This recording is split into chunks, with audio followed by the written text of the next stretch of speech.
início das aulas deste ano foi diferente em escolas de todo o país, com a lei que proíbe o uso de celulares, inclusive em intervalos e nos horários de recreio. Com a medida, já é possível identificar melhoras no aprendizado e no comportamento dos alunos. Segundo o secretário da Educação do Estado de São Paulo, Renato Feder, os alunos estão mais focados e aproveitam melhor as aulas. Para falarmos sobre essas melhoras expressivas, eu estou recebendo para um bate-papo no podcast Panorama de Negócios o diretor pedagógico do Colégio Crescer em Campinas, o Anderson Gama. Com o apoio da Equala, agência de marketing digital, e da InfoEstudio Comunicação, profissionalismo, criatividade e parceria, está no ar o podcast Panorama de Negócios. Ô Anderson, antes de mais nada, quero te agradecer você ter aceito o convite, né, para a gente falar sobre um tema que muita gente diz polêmico, mas é um prazer te receber aqui. O Anderson, a gente nós nos conhecemos já há bastante tempo, né? O Anderson já foi meu entrevistado, inclusive, na Rádio Central, já foi meu entrevistado no site do Panorama de Negócios. Então é um prazer ter você aqui mais uma vez, viu, Anderson? Ô, Milton, muito obrigado. Vai ser um prazer falar sobre isso, poder agregar alguma coisa aí no debate. E realmente é polêmico porque os pais estão adorando e os alunos odiando, né? Então, acho que a polêmica está mais nas gerações, né? Mas é difícil encontrar o professor e pai de aluno que é contra a medida, né? Bem difícil a gente encontrar. Agora, de aluno reclamando... muito, né? Quase todo dia sempre tem um aluno questionando isso aí. Mas, o Anderson, por exemplo, quando... eu sei, assim, muitos educadores ficaram um tanto preocupados, né, quando a lei foi aprovada e foi sancionada, por conta do quê? Por conta de que isso daí seria uma barreira gigantesca em relação, por exemplo, ao comportamento dos alunos, né? De se gerar, assim, uma certa revolta, de se gerar, assim, tipo assim, eu não vou entrar na escola, pronto, né? Mas, pelo que a gente pôde perceber, as reclamações ainda existem, claro. Sim. Mas eu acho que surpreendeu até vocês próprios, porque a situação, na verdade, não foi assim tão desastrosa como se imaginava logo no início, né, Anderson? Eu acho que para os pais, o ponto central de desconfiança era como que a escola ia gerenciar a questão de preciso falar com meu filho, quero saber o que está acontecendo. Essa questão do controle, né? Uhum. Muitos pais tinham esse medo de, mas e como meu filho vai falar comigo? Mas e se ele tiver alguma urgência, alguma emergência? E é o que a gente fala assim, se ele está na escola, né, existe um outro leque de adultos do lado de cá que estão fazendo o seu trabalho, né? Então precisa existir essa relação realmente de confiança, né?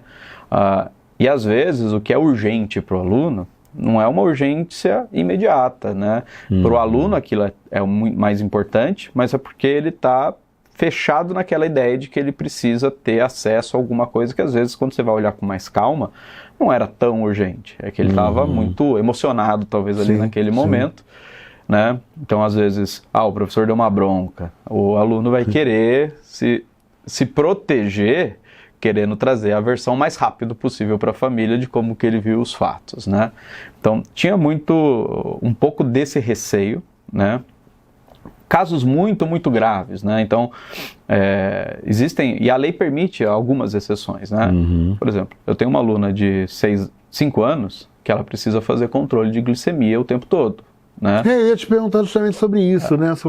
O caso dela, ela pode levar o aparelho, ela não pode usar, porque o aparelho só serve como coletor dos dados que está no braço, e o pai fica recebendo em tempo real se a glicemia dela está ok, e a gente também recebe, porque se der alguma coisa diferente, a gente precisa entrar com a injeção de insulina, por exemplo, né? Então, a lei ela foi montada não é para punir, mas a lei ela foi montada porque realmente os alunos, e não só os alunos, tá? Todo mundo está sofrendo com o celular, adultos também, A gente está no maior número de casos de doenças mentais da história do mundo, né? E tem uma relação direta com o smartphone. Né? Não que o aparelho em si ele é do mal, que ele é uma obra do maligno, não, né?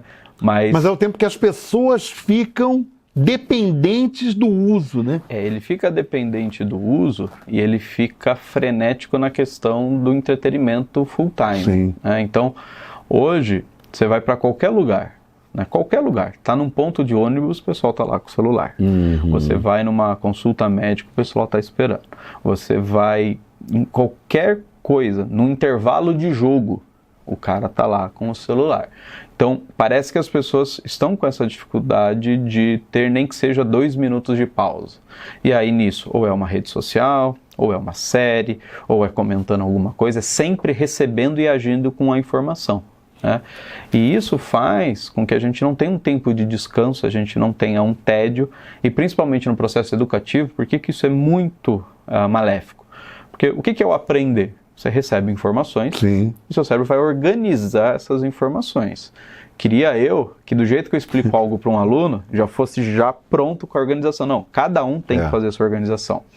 E isso depende de esforço mental. O seu cérebro ele precisa articular as informações, ele vai dar pesos de importância para cada uma dessas informações e organizar aquilo. Isso precisa de tempo. Então, se o aluno ele simplesmente não dá o tempo de associação das informações, ele não aprende. Ele só recebe a informação, fez sentido na hora, passou 10 minutos, ele já não assimilou. Né? Mas isso era o que era muito comum. Às vezes o aluno ele não pegava o celular só para não prestar atenção do professor, mas simplesmente ele ficava o tempo todo ali. Então, isso já atrapalhava. O segundo ponto é que o que é mais interessante, vamos pensar aqui numa criança de 10 anos ou num adolescente de 13 anos. Saber sobre a última fofoca do influencer que eles gostam, saber sobre a informação do time de futebol que eles amam, ou sobre a aula de números primos, né? Então, tem conteúdo que por mais que o professor se esforce, por mais que o professor tente fazer aquilo atrativo, aquilo não é legal. Não é agradável. Eu ministrava aulas de matemática. Como que você vai ensinar que determinantes de matrizes 3x3, método de Laplace ou Sarros é interessante? Não tem como. Não tem. Para quem gosta, talvez, de matemática... É diferente. Fica diferente. Mas se a gente for para outros elementos, né? Quem gosta da história, quem gosta da geografia, às vezes não tem aderência. Mas não quer dizer que não é porque eu não gosto que eu não preciso aprender. Só que, olha a diferença. No celular eu só tenho o que eu gosto. Porque o que eu não gosto nem aparece. No algoritmo nem aparece para mim. Então eu estou competindo com alguém que tem essa proximidade com os meus interesses, com um professor que está lá, ele falando, tendo que gerenciar várias coisas ao mesmo tempo. É óbvio que a questão da produção do interesse, o que tiver no celular, vai ser muito mais atrativo. E não é culpa do professor, não é que o professor tem que ser um professor melhor, diferente, fazer virar um teatro. Ele pode até tentar. Confesso que quando um professor tem uma ótima didática, isso minimiza muito. Sim. Mas isso não é a demanda principal, porque tem alunos que às vezes só não querem saber sobre aquele assunto, né? Porque vamos lembrar que nem sempre todo aluno está na escola porque ele quer estar na escola. Ele está lá, porque se ele não acordasse, a mãe dele ia estar brigando com ele, a van está passando, ele está pegando a primeira roupa que viu na frente. Verdade. Né? Nem tomou café da manhã. Então, assim, o ambiente da escola é diferente, né? E por isso que o celular estava fazendo muito mal no aprendizado. Então, isso era o fato concreto, né? Principalmente países na Europa que começaram esse movimento de digitalização ali nos anos 2000, não é algo recente. Para você ter uma ideia, a Finlândia, ela aboliu os livros escritos em 2006. Né? E lá eles só estavam usando tudo digital. E aí, antes da pandemia, eles já perceberam, opa, estamos com problemas sérios aqui. Porque a queda de aprendizado dos alunos caiu. Né? Num país, que eu não estou falando num país que não aprende porque não tem aula, porque falta professor o tempo todo, porque... Não, é um país que tem um recurso... uma cultura de educação muito forte. Muito forte, né? Verdade. Então, ali começa todo esse questionamento. Será que esse digital é o melhor? E aí, nesse meio tempo, veio um negócio bem simples, que se chamou pandemia de Covid, né? Onde todo mundo ficou. A escola que não era digital ficou digital, as aulas que não eram digitais, todo mundo ficou, e foi terrível. Né? Então, nesse movimento que o pessoal falou, ó, não está dando mais, a gente precisa mudar a realidade. Só que a diferença é que outros países também foram para esse movimento. E aí nos Estados Unidos, principalmente, que também teve essa hiperdigitalização muito rápida, começou a dar muito problema emocional, saúde mental dos jovens. Mas assim, uma epidemia muito forte. E aí eles associavam isso direto ao uso do celular. Principalmente, identificação de autoimagem. Então, pensa numa criança de 14 anos que não tem essa autonomia de saber que o que está ali no Instagram, no Facebook, no TikTok não é real, que aquilo não é algo realmente que eu posso alcançar. Cada um coloca a sua melhor versão no Instagram. Como que eu vou querer ser essa pessoa o tempo todo, né? E isso começou a afetar muito a capacidade de autoimagem e, naturalmente, níveis de ansiedade, depressão, ao ponto que, assim, crianças que tinham uso, crianças e adolescentes, tá? Eles fizeram estudo com pessoas a partir de 10 anos. Crianças e adolescentes que tinham tempo de tela por dia acima de 3 horas, tinham 90, se não me engano, não vou lembrar o número exato, mas algo em torno de 90% mais chance de desenvolver ansiedade e depressão infantil. Nossa, rapaz. Então foi aí que o pessoal, ó, a gente está com 2 grandes problemas. O celular está atrapalhando as crianças nisso, na questão do aprendizado e na questão da saúde. Precisamos tirar os celulares das crianças. E aí no Brasil também começou um pouco desse movimento. Só que, na verdade, eu acho que esse movimento tinha que ser para todo mundo. Todo mundo tinha que ter um pouco de detox do celular. Só que qual que é a única instituição que ainda tem um pouco de firmeza sobre o seu processo interno? Como que você proíbe um adulto de usar celular? Mas a criança você tem. Por isso que foram para a escola. Tentaram com as escolas criar essa cultura. E os pais também. E era muito curioso que tinha pai que falava assim, graças a Deus que veio essa lei, porque agora eu não preciso ficar brigando com meu filho. Agora a regra é de vocês. Legal, a escola faz parte desse papel de formar, mas olha que louco que a gente está indo, né? Eu, como família, estou tendo dificuldade de impor as regras para os meus filhos, porque eu não quero entrar numa rota de conflito, então ainda bem que algo externo está me ajudando. Então, essa necessidade da lei, só o fato dela existir, para mim, já é uma evidência de que é algo muito problemático a gente tem nas mãos. A lei em si ela é ótima. Eu sempre falei, a lei em si, a prática dela vai ser muito benéfica.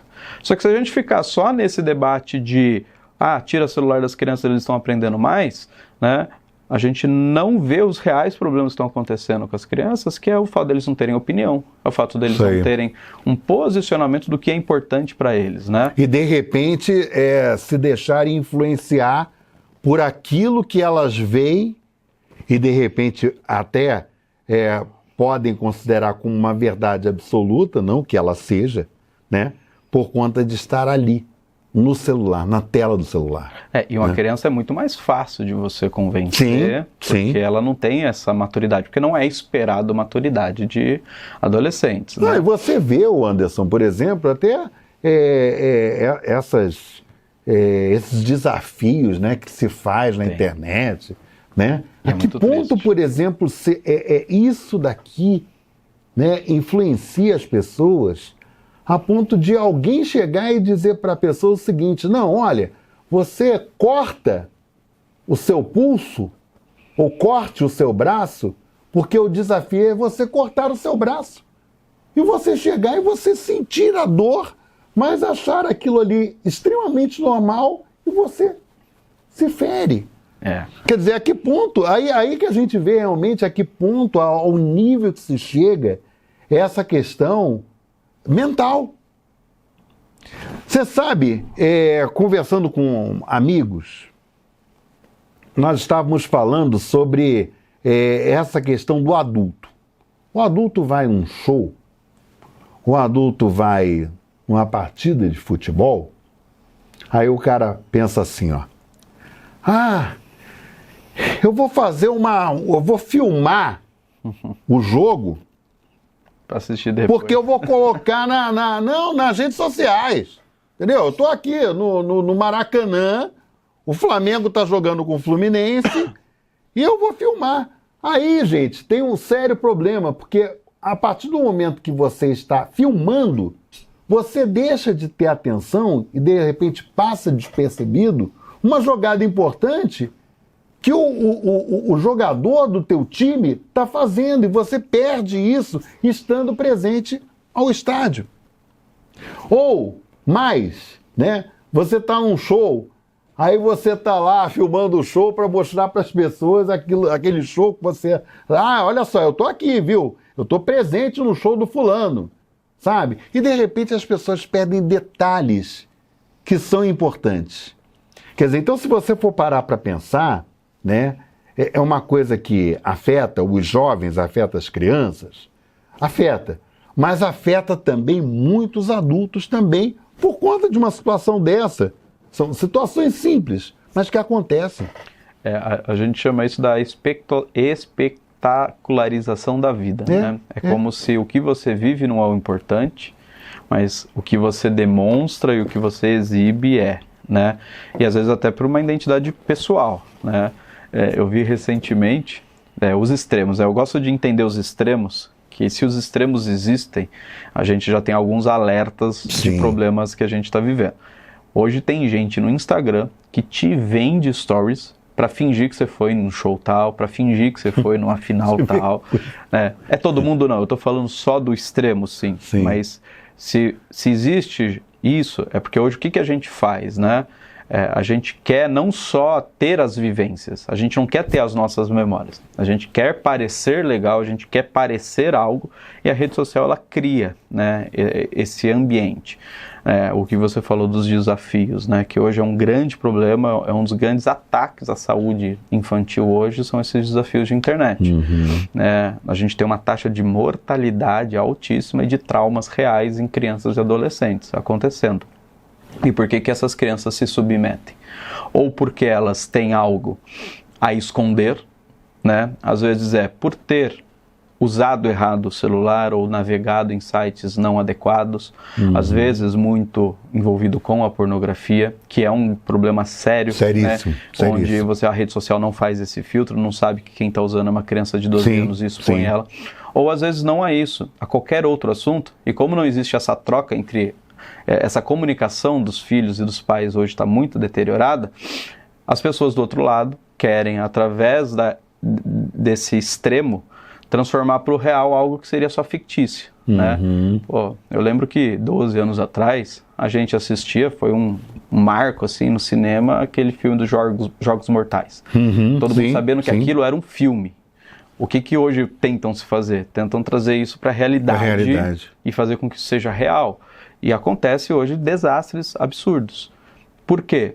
Por que essas crianças se submetem a isso? Né? Porque elas têm, de alguma maneira, a primeira percepção já distorcida de que o que importa é isso, ela ter likes, ela ter essas pessoas que validam. Segundo, às vezes essa criança não tem amigos no mundo real. A única comunidade que ela conhece é do digital. Então, se você tira isso, essas pessoas falam, a gente não vai mais falar com você. Para ela, na cabeça da criança, é como se o mundo tivesse acabado. E isso é um grande problema. A partir do momento que meu filho ou as crianças estão nessa realidade, porque eu permiti com que elas tenham esse acesso contínuo ao celular, já é um critério de uma atenção muito grande. O que será que eu estou fazendo? Né? A gente sempre fala para os pais. Antigamente, minha mãe falava isso, imagino que seus pais também, não pode andar na rua se não souber onde está, o que está fazendo, com quem está fazendo. A internet é a nova rua. A internet é onde eu vou achar estranhos que eu não conheço. É na internet onde eu vou achar perigos. Então, ainda mais em centros urbanos, como a gente tem, né, Campinas, São Paulo, que são as maiores vítimas hoje desse mundo digital mais violento, são às vezes crianças que moram em apartamentos, são pessoas que não têm realmente esse hábito de ir lá na rua, pegar uma bola e jogar uma bola lá na rua. É isso aí. Mas é na internet que ela vai achar esses problemas. É na internet onde ela vai ter exposta a pessoas que às vezes não estão bem intencionadas, né? E a gente tem que proteger. Então, que o celular ele é um problema para as crianças quando mal usado, isso é fato. Mas o celular tem coisas boas. Assim como tudo tem coisas boas. Mas hoje mais se tem dificuldades desse uso. Por quê? Porque a gente tem uma sociedade onde a família está muito distante dos seus filhos, que não tem esse controle, e aí você precisa desses agentes externos, como a escola, para colocar essas proibições. Só que, qual que é o ponto? Isso vai resolver a demanda da escola? Vai. as aulas estão acontecendo de um jeito mais fluido, os professores estão adorando o fato de, às vezes eles falam, coisas que às vezes eles sempre perguntavam, no final não estão perguntando mais, porque agora estão prestando atenção. Né? Mas outros problemas, né, que apareceram, eu estou tendo mais ocorrências de enfermaria, né, o joelho ralado, ok, tudo isso é muito bem-vindo, né, mas isso não vai resolver o problema central, que é o berço de tudo isso, se o aluno chegar em casa e ficar 5 horas, 6 horas só lá no celular sem fazer nada, né, ou distante dessa conexão. O grande problema que às vezes a gente não está pensando é que às vezes esse aluno, ele só está reproduzindo um comportamento que ele está vendo em casa. Também tem isso, verdade. E o pai está lá, na série, na TV, no jogo. Não existe, ele só está reproduzindo o que ele tem de exemplo em casa. O que ele está vendo. Né? Verdade. Então, eu acho que é muito, muito importante a gente entender que as crianças e os adolescentes, a gente precisa dar atenção sim, mas a melhor maneira de ensinar não é com lei, não é com uma aula perfeita, não é com uma didática, é com exemplo. Então, que exemplo a gente está dando para as crianças, né? E a gente não pode assumir a ideia de que, não, essa geração a gente já perdeu, a minha, talvez antes de mim, vamos tentar salvar as crianças de agora. Não, se for assim, então apaga as luzes e vamos embora, né? Não funciona. Mas precisa ter essa comunicação. Então, é importante que a família retome isso, né? Porque quem que deu esse celular para a criança? Isso aí.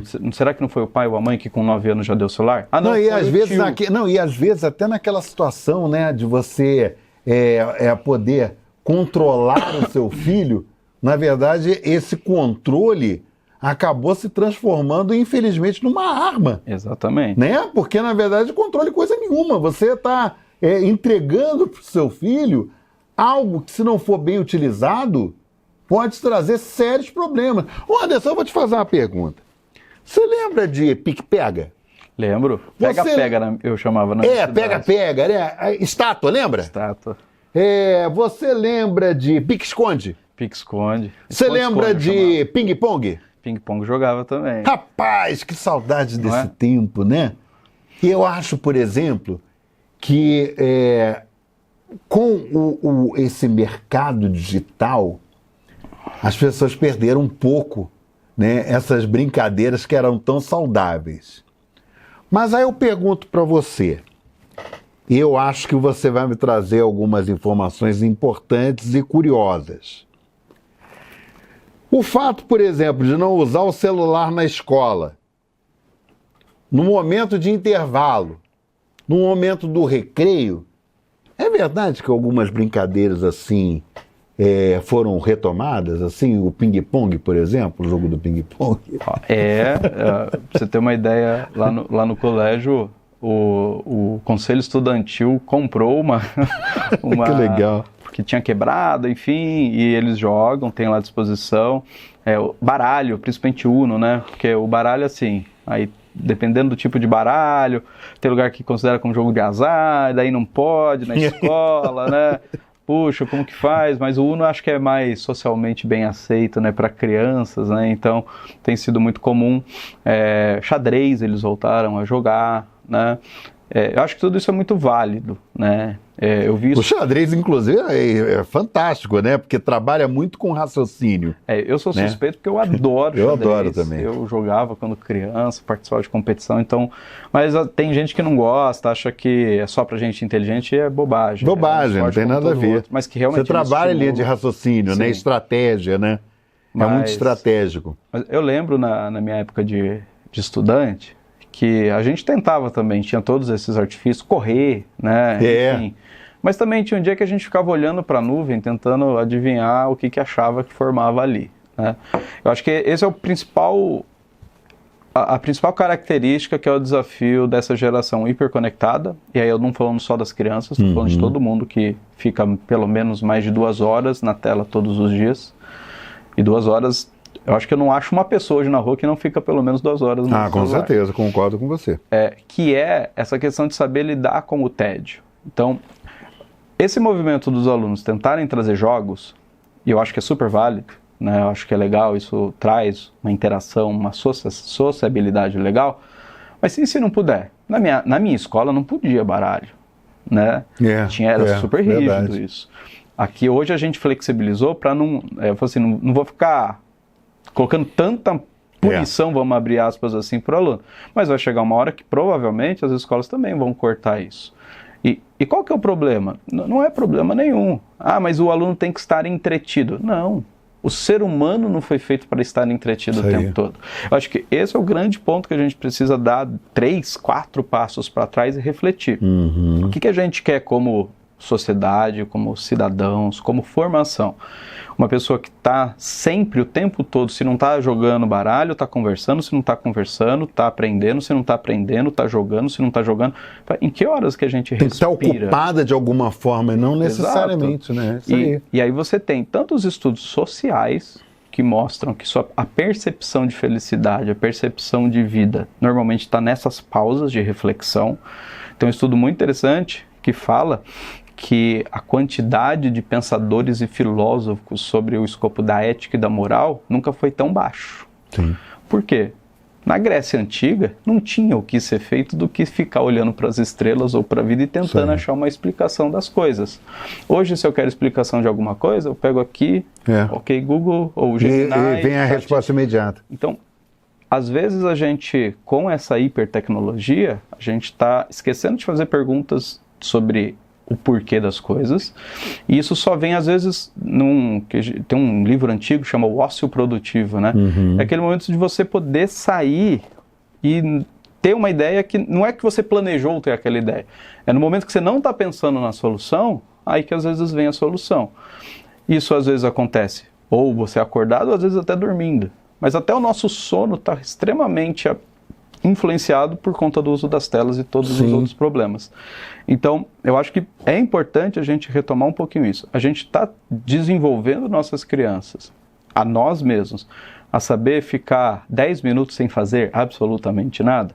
E fica o desafio para quem está assistindo a gente, né? Pega o seu celular e deixa lá, nem que seja 1 hora distante. Você não tem nada, você não tem televisão, não tem nada.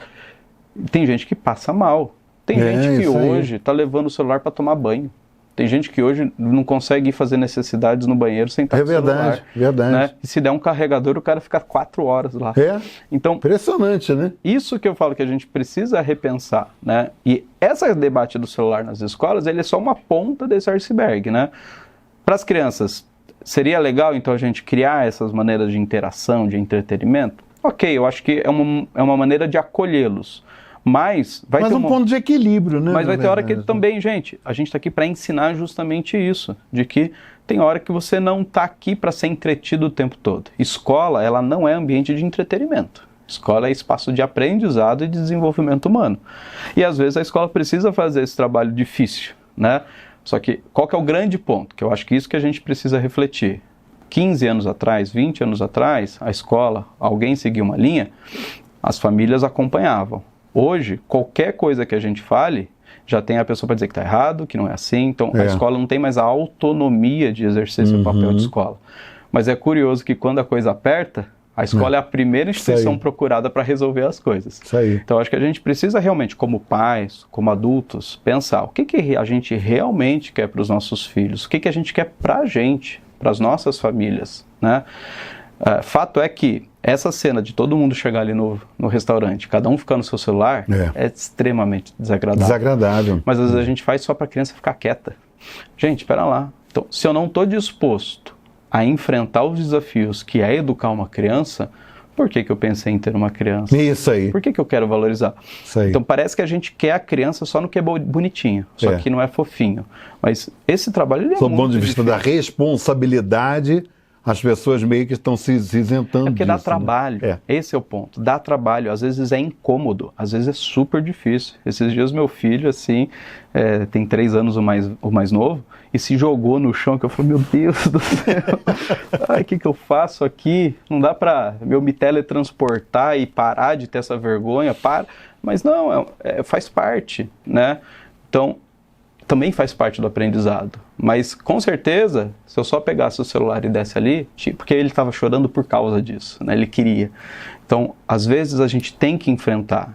Só que a gente tem que parar de pensar no curto prazo. Eu acho que tudo escola, família, sociedade está pensando no curto prazo. O que é importante para agora? Como que eu tenho menos trabalho agora? É o imediatismo. E não está olhando né? para o longo. Sim. Só que planejar futuro para as crianças é falar de longo prazo.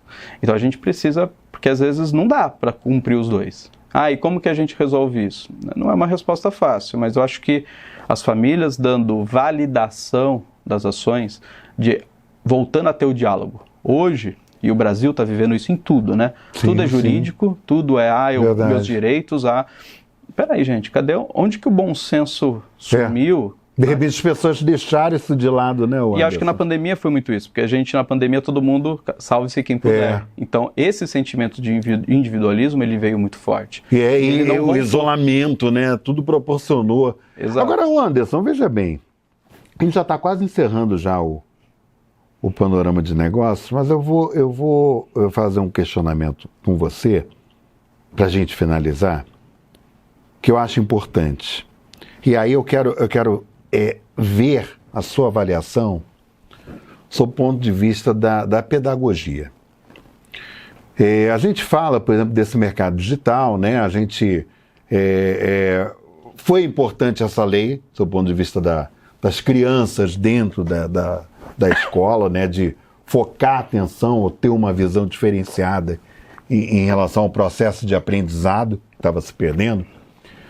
Mas hoje a gente tem alguns desafios assim que, de certa forma, são importantes e, ao mesmo tempo, são preocupantes, que é a questão da inteligência artificial. Tá?